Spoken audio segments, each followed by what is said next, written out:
અમદાવાદી કુખ્યાત છારા ગેંગનો Palanpur LCB police દ્વારા પર્દાફાશ કરાયો હતો, જેમાં ગાડીઓના કાચ તોડી ચોરી કરતા બે શખ્સોને પોકુશિયા અમદાવાદથી ઝડપી પાડી બાઇક સહિત 1.5 લાખથી વધુની રોકડ રકમ કબજે લઈ 4 ચોરીનો ભેદ ઉકેલ્યો હતો। બનાસકાંઠા જિલ્લા પોલીસને મોટી સફળતા મળી છે। પાલનપુર લોકલ ક્રાઇમ બ્રાન્ચ એલસીબીએ અમદાવાદની કુખ્યાત છારા ગેંગના બે આરોપીઓને ઝડપી પાડી જિલ્લામાં થયેલા 4 અનડિટેક્ટ ચોરીના ગુનાઓનો ભેદ ઉકેલી કાઢ્યો છે। આરોપીઓ પાસેથી રોકડ રૂપિયા 1.5 લાખ તથા ગુનામાં ઉપયોગમાં લેવાયેલ મોટરસાયકલ મળી કુલ રૂપિયા 2.5 લાખ 2.20 લાખનો મુદ્દામાલ કબજે કરવામાં આવ્યો। પોલીસ તપાસ મુજબ આરોપીઓ ગુજરાત સહિત અલગ અલગ રાજ્યોમાં પણ ફ્લાઇટ મારફતે જઈ ચોરી કરતા હતા। ગુજરાતના વિવિધ શહેરો તેમજ ધાર્મિક સ્થળોને નિશાન બનાવતા પાર્ક કરેલી 4-વ્હીલર ગાડીઓના કાચ તોડી તેમાં મુકાયેલ રોકડ રકમ, દાગીના તથા અન્ય કિંમતી ચીજવસ્તુઓનો ચોરી કરતા હતા। ગેંગ દ્વારા અત્યંત શાતિરાઈથી ગુનાઓ આચરવામાં આવતા હતા, જેથી પોલીસ માટે આરોપીઓ સુધી પહોંચવું પડકારરૂપ બન્યું હતું। બનાસકાંઠા જિલ્લામાં છેલ્લા કેટલાક સમયથી વાહનના કાચ તોડી ચોરીના બનાવોમાં વધારો થતાં જિલ્લા પોલીસ વડાના માર્ગદર્શન હેઠળ પાલનપુર એલસીબીને ખાસ તપાસ સોંપવામાં આવી। તપાસ દરમિયાન નેત્રમ શાખા પાલનપુરના સીસીટીવી કેમેરાના સર્વેલન્સ તથા ટેકનિકલ એનાલિસિસના આધારે શંકાસ્પદ હિલચાલ પર નજર રાખવામાં આવી।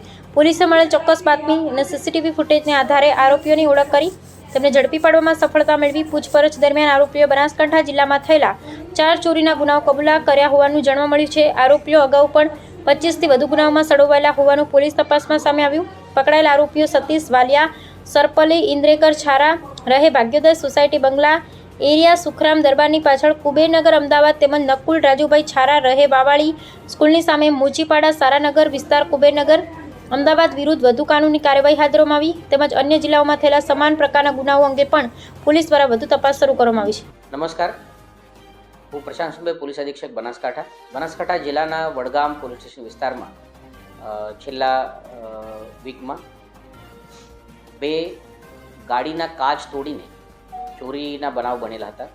આ બનાવના અનુસંધાને એલસીબીની જુદી જુદી ટીમો બનાવવામાં આવેલ હતી અને તે સંબંધિત ડિટેક્શનની કાર્યવાહી શરૂમાં હતી।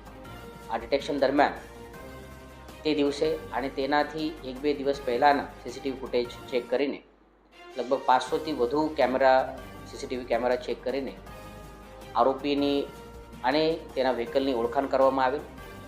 આ ઓળખાણ કરતા સમયે જે વિશ્વાસના અમારા કેમેરા છે ગુજરાત પોલીસના, તેની મદદ લેવામાં આવેલ, નેત્રમ અને ત્રિનેત્રની મદદ લેવામાં આવેલ અને તેમાંથી ગુનેગારોને આઈડેન્ટિફાઈ કરીને અમદાવાદ ઝોન 4ની જે એલસીબીની ટીમ છે તેના સાથે કોર્ડિનેશનમાં રહીને આરોપીઓને અમદાવાદથી અટક કરવામાં આવેલ છે।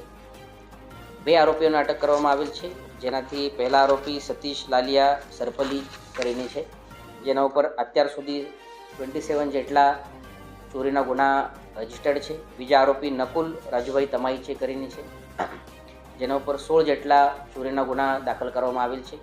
આ બંને આરોપીઓ પાસેથી 1.5 લાખ જેટલા રોકડ રૂપિયા અને 17,000 જેટલા રકમના મોટરસાયકલ રિકવર કરવામાં આવેલ છે। આના સિવાય 2 આરોપી વોન્ટેડ છે, પારસ અને જયંતિ, જેના ઉપર 22 અને 8 જેટલા ચોરીના ગુના દાખલ છે।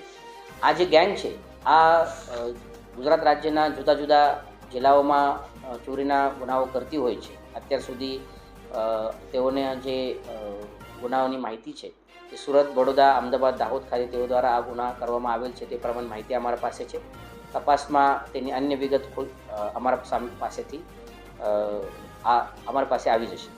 આના સિવાય આ ગેંગની એક જુદી એમો આ પ્રમાણે હતી કે ફ્લાઇટના મારફતે દેશના જુદા જુદા મોટા શહેરોમાં જઈને આ લોકો ચોરીઓ કરતા હતા, જેમાં ખાસ કરીને કોલકાતા જઈને આ લોકો દ્વારા કોલકાતાના હેસ્ટિંગ્સ, નોર્થ પોર્ટ અને અલીપોર પોલીસ સ્ટેશનમાં ચોરીઓ કરવામાં આવેલ છે। તે પોલીસ સાથે પણ અમે સંપર્કમાં છે। આ ગેંગના પકડવાથી જે કાચ તોડીને ચોરી કરવાની જે ચોરીઓ હતી તેના ઉપર અંકુશ આવે તે પ્રમાણે અમારી અપેક્ષા છે। અત્યારે ઇન્વેસ્ટિગેશન શરૂ છે, ઇન્વેસ્ટિગેશન દરમિયાન હજુ પણ માહિતી સામે આવશે તે પ્રમાણે અમારા પ્રયત્ન છે।